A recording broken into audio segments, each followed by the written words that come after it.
dumbest thing in the world. Boston sports fans can't have a rational conversation. They can't see the rationale in any situation, whether it's the Red Sox who make a dumb decision, the Patriots who make a dumb decision.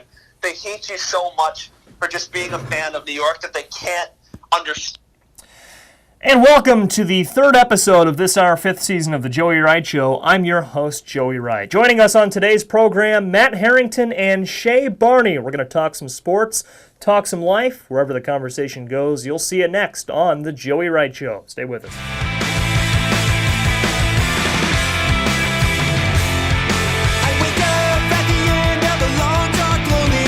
Welcome back to the Joey Wright Show. I have with me on the Joey Wright Show hotline St. Paul's own Matt Harrington and St. Charles's Shea Barney. Guys, thank you for joining me on the show this morning. Thanks for having us, Joey. Absolutely. Thanks for letting me be here, Jake. You bet. Now, Shea, I want to start with you. You just got back from a weekend in South Dakota where you added a new member to the Barney family. Tell us a little bit about Owen the dog. So Owen is a half lab, half shepherd mix. Kind of an unexpected purchase, but we were walking around downtown in Yankton, South Dakota, where my cousin goes to school, and he was just in this pet shop, and a couple days later we decided, you know what, maybe we do want to bring him home, so. A magical story indeed. We are glad to have Owen in the world. Yes, sure. we are. For sure. Now, Matt, I want to go over to you. Obviously, you are spending your summer home in St. Paul, Minnesota, where you are much like myself, a youth camp counselor. How's that been for you? Yeah, it's been pretty good. I'm working Monday through Thursday in the afternoons, and I've enjoyed it so far and looking forward to finishing up here the rest of the summer. But yeah, it's been pretty good. We do a lot of things like going to the local pool and various field trips, so it's been a lot of fun. Glad to hear it. So, guys, I want to move now into our conversation. I want to start with basketball, obviously a sport that, Shea, you follow closely, and Matt, you also follow. It's been a wild NBA offseason. It just seems like so many things have happened. So many things have happened out of nowhere, like last week's Russell Westbrook trade. Not a lot of people saw that coming. Shea, I want to just start with you and get your take on what you think some of the biggest moves this offseason have been. Yeah, this league, man, wow, it's been one of the most wild off seasons, I think. You know, I feel like last year's was pretty. People were saying it was pretty crazy, and you know, how can it be topped? But I think this year might have topped it. You know, we've got so many stars on the move. We got Russell. You know, obviously you mentioned Russell Westbrook, Chris Paul, Paul George. You know, Kawhi Leonard coming out of nowhere and organizing that whole Paul George to the Clippers trade and everything. I think it's just. I'm actually, for the first time in a long time, probably since the last time the Bulls were good, I'm really excited to watch the NBA. Mm-hmm. Matt, agree or disagree? No, yeah, I completely agree. I think just the amount of duos that we have is kind of starting to emerge throughout the league. With the Clippers, you've got Leonard and George, and now with the Nets signing Kevin Durant and Kyrie Irving, they're going to be fun to watch. And, of course, Anthony Davis and LeBron James in L.A. with the Lakers. Those are just a few. And I think it's really good for the NBA because you've kind of had the Warriors. You sort of figured that over, the past 5 years they made it to every single NBA Finals. You just kind of assumed that they were going to be there pretty much every year, and I think this is going to attract a lot more viewers this year, probably including myself, someone who doesn't follow the NBA that much. So I'm really excited to see how everything plays out this year. Absolutely, Matt. And guys, I think that parity, that's going to be such a big thing. As you guys mentioned, the Lakers will be good, the Clippers will be good. The Western Conference, I mean, there are 10, 12 teams you figure that could make the playoffs. I mean, not just at the top, but at the bottom, there are a lot of teams that are a lot better. You know, the Jazz are much better. The Trailblazers will contend. The Nuggets. I mean, the West is just going to be such a good conference to watch. Shea? Yeah, I think it's, crazy. We're going to see good teams, teams like the Mavericks who will be fighting for a playoff spot. And I think if they're in the East, they're an easy, put them in as a 5 seed at least, with Luka Doncic and Kristaps Porzingis and the supporting cast that they've added. Yeah. Yeah, and the East is interesting. I think the East is still Milwaukee, Philly, maybe even throw Boston in there at the top. But, Miami should be a little better with Jimmy Butler. They might get Chris Paul as well. A lot of different ways the East could shake out. The Nets, of course, with the guys that they've added. The East will be fun. Both conferences, I guess, is the easy way to say. They'll both be fun to watch. Yeah, no question. I'm looking forward to seeing how the East plays out too. I know this year without Kevin Durant will be a little bit of an adjustment for the Nets, but the next couple of years after that, the Nets are certainly going to be probably the favorite, I would say, in the Eastern Conference. Yeah, and that is, of course, contingent on whether Kevin Durant can come back or not. That Achilles injury is tough to come back from, but if he can, Shea, that Nets team, they could rule the land. Yeah, I mean, they're scary. If Kevin Durant can come back to even, 80, 90% of what he was, they're still, I think, they got to be at least the favorite in the East. I think with, obviously you've got Milwaukee and Philly, seeing what they end up doing with Giannis, whose contract expires in 2 years, I believe. I know he said that he doesn't want to leave, but, they just paid Chris Middleton a ton of money, and it's going to be interesting to see if they can still provide a good supporting cast around him. Yeah. And I think just seeing if Philly can finally get over the hump and seeing what they can do in the finals, I think will be interesting. Yeah. Yeah, and I think that, you mentioned with Giannis, I know he said he doesn't want to leave, but, you look at how this offseason's gone, I don't think anyone can be trusted to hold their word in the NBA anymore. But what I'm looking at, guys, is, and I kind of mentioned this earlier, the teams your Utah Jazz, Portland Trailblazers, teams that maybe aren't great, they don't have a lot of star power, specifically the Jazz. I know Donovan Mitchell's a great player, but a lot of people wouldn't consider him a star. Those teams, I think, could contend and really do something now that the top teams aren't so loaded. Your take, one of you guys, Shea? Yeah, I mean, you kind of mentioned the word parity earlier, and I think for the first time in, our lifetime at least, this is the first time we're going to get real parity in the NBA, because you look historically, we had the Heat Big Three before the Warriors even, and then the Boston Big Three before that, and then before that was Shaq and Kobe. So I think we're going to get, real competitiveness from top to bottom in the NBA for the first time. Yeah. Matt? Yeah, I completely agree. I think Shea's point about, in our lifetime, I didn't really even think about that until now, but that's exactly what it's been. And we've had the Warriors and the Cavs in the finals for so long, and we still had the Warriors this year. So, yeah, I mean, pretty much I'd say 90% of the teams have a chance at making the playoffs this year. So it's going to be a lot of fun and for the future moving forward. Absolutely. Now, sticking with the NBA, I want to switch gears just a little bit. Players to watch. And Shea, I'll direct this question to you. Who are you looking for to have a big season this year? Could be a star, could be a draft pick, really could be anyone. Who do you think steps up and really puts together that good season that maybe gets us talking about them being a superstar or even just a great player? Who steps up? Well, as a Bulls fan, I would love to see Lauri Markkanen take that next step, Mm-hmm. I think he's been talked about as, a guy who has at least some sort of star potential. I don't want to put a superstar label on him or anything, but I think he's played very well in his first two seasons. And as much as I may disagree with the management and coaching choices of the Bulls, I think Markkanen was a great pick, and I think the Bulls should be I think they'll be contending for an 8 seed, hopefully. Hopefully hanging somewhere around 500, and I would like to see that be on the back of Lauri Markkanen. Yeah.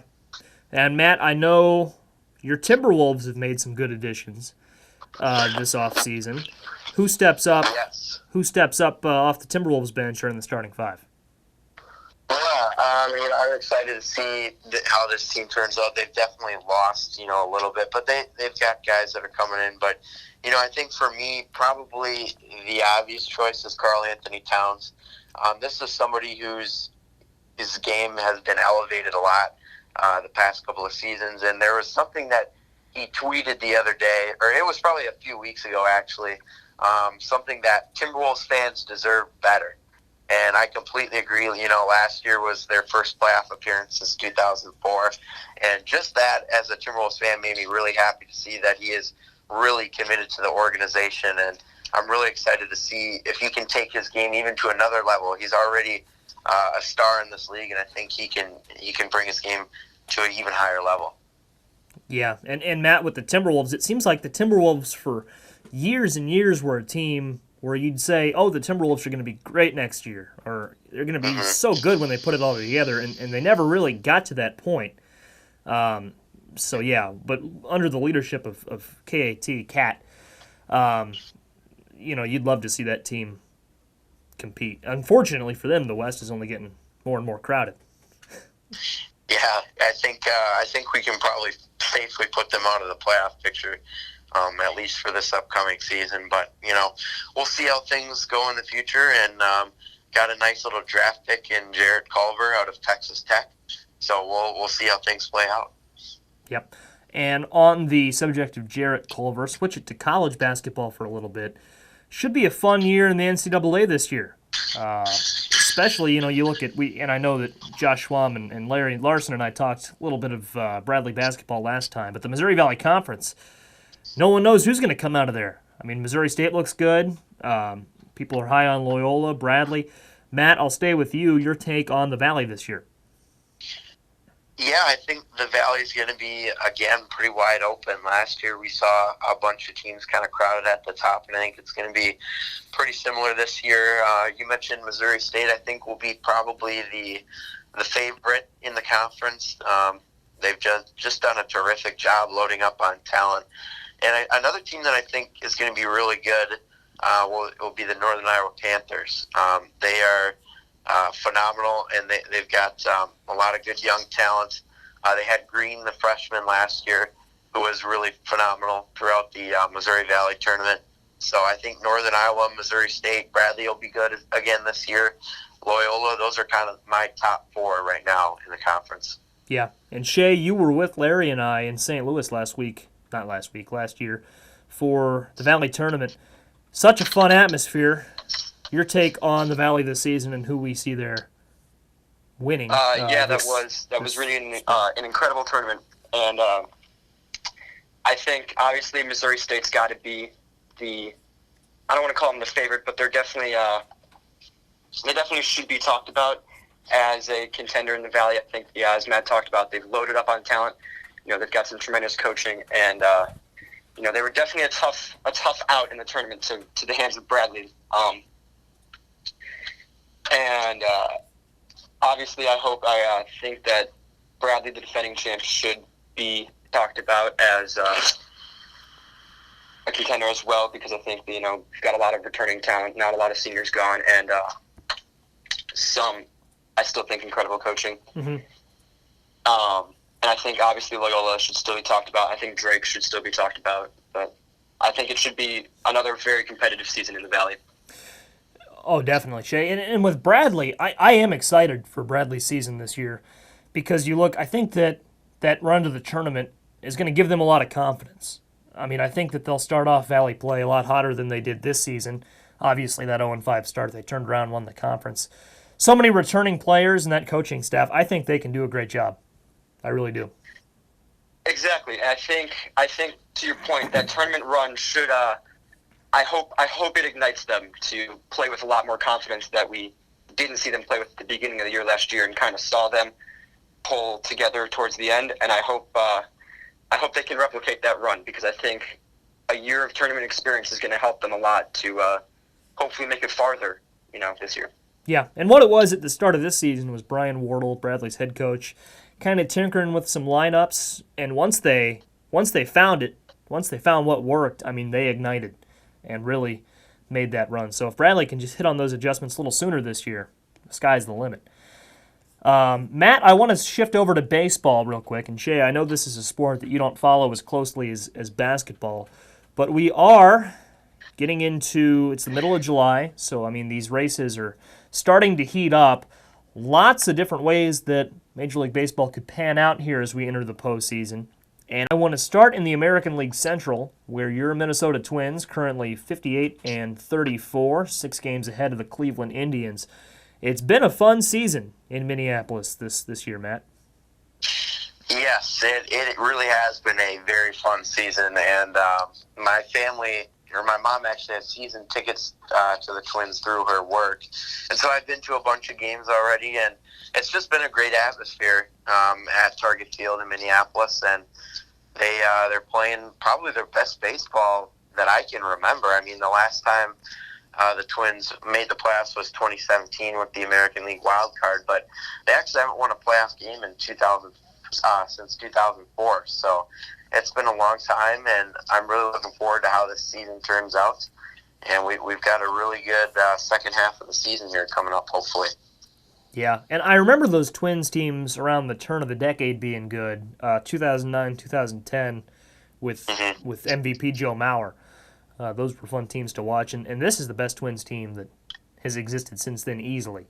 But are you scared at all of the Indians? The Indians are playing great baseball, 8-2 in their last 10, only 6 games out, and a lot of talent on that Cleveland team. Do you think Minnesota can fend them off down the stretch?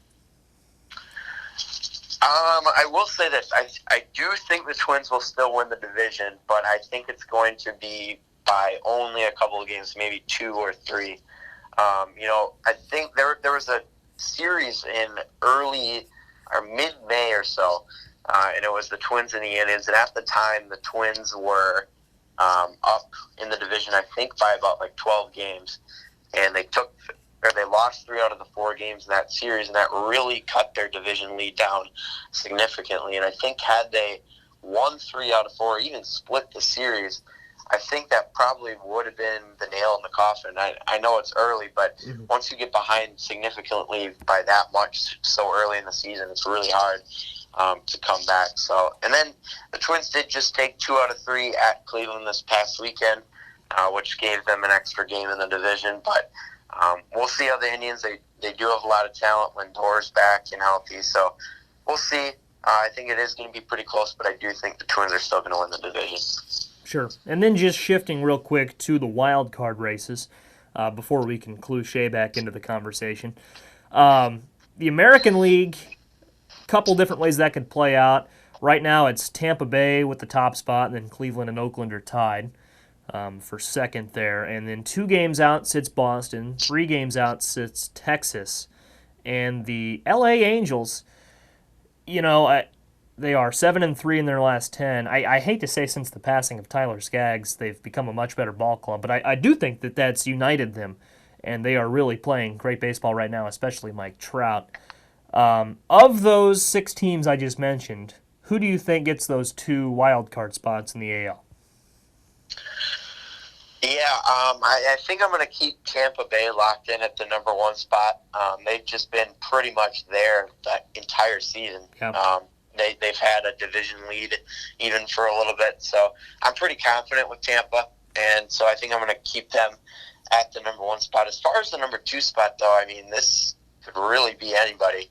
The Rangers had it for a while. They've stumbled a little bit, and then the Angels have kind of been in the mix. Red Sox, A's. The A's, though, are a team that's really caught fire lately. They've won 17 out of their last 22 games, and they've really climbed up into that spot. So I would like to see the A's take that, but I think the team for me that's probably going to get it is Cleveland.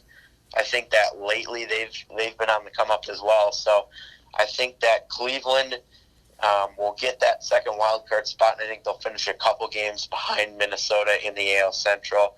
So I'm going to keep them kind of as they are right now, with Tampa at number 1 and the Cleveland Indians at number 2. Sure. I think Cleveland's a good pick. I made some prediction when I had Josh and Larry on. I don't even remember what I said, so we're going to throw that out the window. But I think Boston is the most talented team of the 6 that I just named. I agree. With Cleveland close behind. So it'll be a fun race. And then real quick, and Shea, you can hop in here too. I want to talk about the Angels a little bit, and they have really come together since Tyler Skaggs passed away a couple of weeks ago. The no-hitter they threw the other night was just, one of the most special moments I can ever recall watching in Major League Baseball. Mike Trout has really put that team on his back, and he's been leading it. It's been cool to see, although unfortunate given the circumstances in which that things have developed. Yeah, it's been really fun to watch this Angels team, and the first home game since Tyler Skaggs' death, and they throw a no-hitter with all his jerseys on, and that was definitely, like you mentioned, Joey, an amazing moment to see. But hopefully this has, inspired the Angels. They've kind of been hovering around the 500 mark pretty much the whole year, and they've played a lot of games in the division too, so they're going to be playing a lot of these other AL Central teams coming up. So, but they've won 4 straight in 7 out of their last 10, so we'll see how things go. But they're definitely not out of it. Only 4.5 games out of the American League wildcard spot, so hopefully we can see the Angels put together something here. Absolutely. And even as a Rangers fan, it would be cool to see, given all the adversity they've had to overcome in the past couple weeks. Now, Shay, I want to go back to you here. I want to talk a little bit about the Chicago Bears, your football team. You can speak to them, obviously, more articulately than you could speak to a baseball team. It'll be a fun season on the Midway this year for the Bears. A lot to look forward to for this team coming off a 12-4 record in 2018. I'm obviously this is my favorite sports team to watch. I'm just very excited to see how Mitchell Trubisky continues to develop. I think a year of learning Matt Nagy's system, obviously he showed improvement from year 1 to year 2. I'm looking for him to continue to make that jump from year 2 to year 3. But I think he should, and I think with just another season of working with all of his receivers and familiarizing himself with the offense, he should be good. Mm-hmm. And as far as the defense, who many had pegged as the number 1 defense in football last year, I think that the departures of Adrian Amos and Bryce Callahan are a little bit overstated. Obviously, those are 2 good players that you really like to have on your football team. But I think for the prices that they were asking for, it made a lot of sense for them to walk. And I think they got solid replacements in HaHa Clinton, Dix, and Buster Screen. Mm-hmm. And as for the departure of Vic Fangio, I think Chuck Pagano is, again, a solid replacement. Obviously, Vic's a guy who built this defense and a guy that you would love to have stick around. But wish him the best in Denver. And I really think Pagano can continue to build specifically the secondary. He worked with Ed Reed for a long time in Baltimore. And I'm excited to see what he can do with Eddie Jackson's talent and ball hawking skills this year. Yeah, and I look at Chuck Pagano as a guy. Obviously, he had a couple of great years in Indianapolis at the start of that tenure.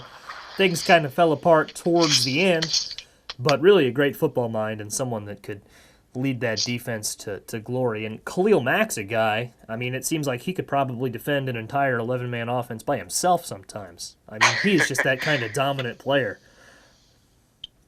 He is. He's definitely one of those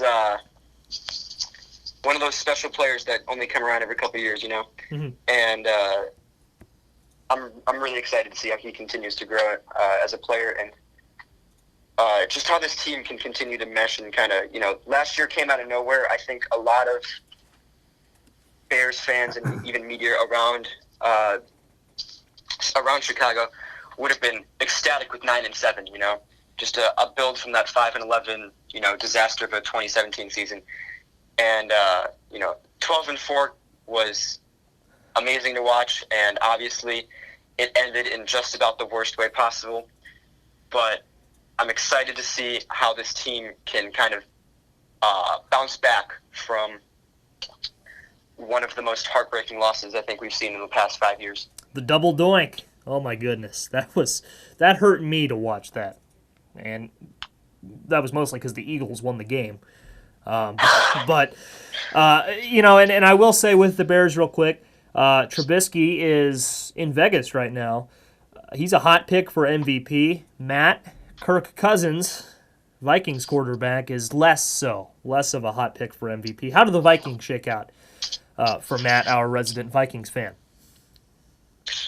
Yeah, I mean, I think this is going to be definitely an interesting season coming up here with the Vikings. I think last year the consensus around this team was that they were definitely capable of going to the playoffs and possibly even making a run. Of course, they made the NFC Championship game only a year before. So I think Cousins certainly kind of had a little bit of a tough time fitting in, at least in his first year with the Vikings, and they fell just a game short of making the playoffs. So we'll see how things turn out this year. But I think it's going to be an improvement, certainly. I think 9-7, 10-6, kind of around that mark. I think 10-6 I would be very happy with. I think that's a reasonable chance at happening here for the Vikings. But I think probably the Bears, I would say, are the slight favorites in the division. And I think really Green Bay or Minnesota or Chicago could win the division. I think the only team that I really don't think could win the NFC North is the Lions. So we'll see how things turn out. But I like the Vikings' chances of improving in this upcoming season. Sure. Typical year in the NFC North. Just everybody but the Lions has a shot. Yeah. Man. Pretty much, yeah. Yeah. And what pains me is that neither of your teams can beat Philly in the playoffs. I mean, that troubles me. But this is going to be the year the Cowboys get back to the Super Bowl. So it's cute what you guys think, but yeah. That's a bold statement. Just calling it how I see it. Big year for Dak. So, and then sticking with Dallas, we are running out of time, guys. I got to let you go soon. But sticking with Dallas real quick, Matt, Joe Pavelski, former San Jose Shark, now a Dallas Star. Is this just proof that everyone in San Jose wants to play for Dallas? Or oh, jeez. Here we go. I'll tell you why he wants to play in Dallas, because the money was there for him. Yeah. So, 3 years, $21 million in total. So I'm excited for Joe Pavelski, and I hope he does well with the Stars. But they're going to be a fun team to watch again this year. They made it to the conference semifinals last year, and before losing to the eventual Stanley Cup champion Blues. But think about it, Joey. They were only one goal away from beating beating St. Louis in the playoffs. So think about how that whole playoff could have changed if they would have just scored that one goal. But it'll be a fun Stars team to watch this year. Absolutely. And we were in St. Louis that night. I remember listening to that on the radio. Yes. That was a heartbreaker, but good things are ahead for Dallas. And it should be a fun league to watch this year. I know a lot of people are high on Colorado in the West, so who knows how that'll play out. Well, guys, we are about out of time. I'll start with Shay, then we'll go to Matt. Anything else you guys want to add? Could be related to what we've talked about, or just something you want to throw out to America?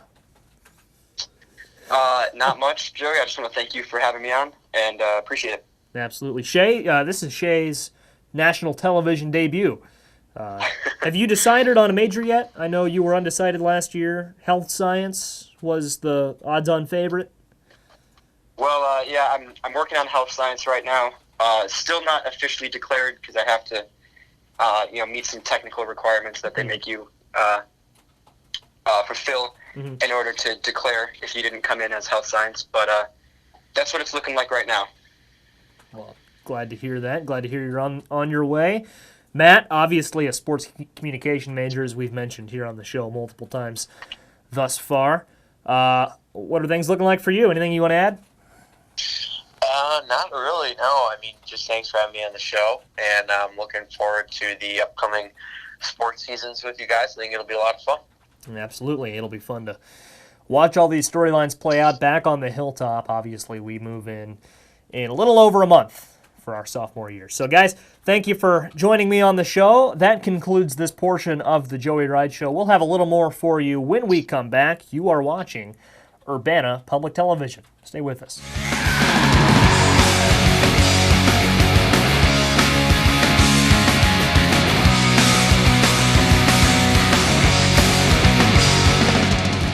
That'll do it for us on the Joey Wright Show today. A big thank you to Matt Harrington and Shay Barney from St. Paul, Minnesota and St. Charles, Illinois, respectively, for their time talking sports and more. Great conversation with those guys. Not quite sure when the next Joey Wright Show will be. Obviously, our production schedule's been a little irregular this year, but we hope to see you again soon. You've been watching Urbana Public Television and my show. See you next time.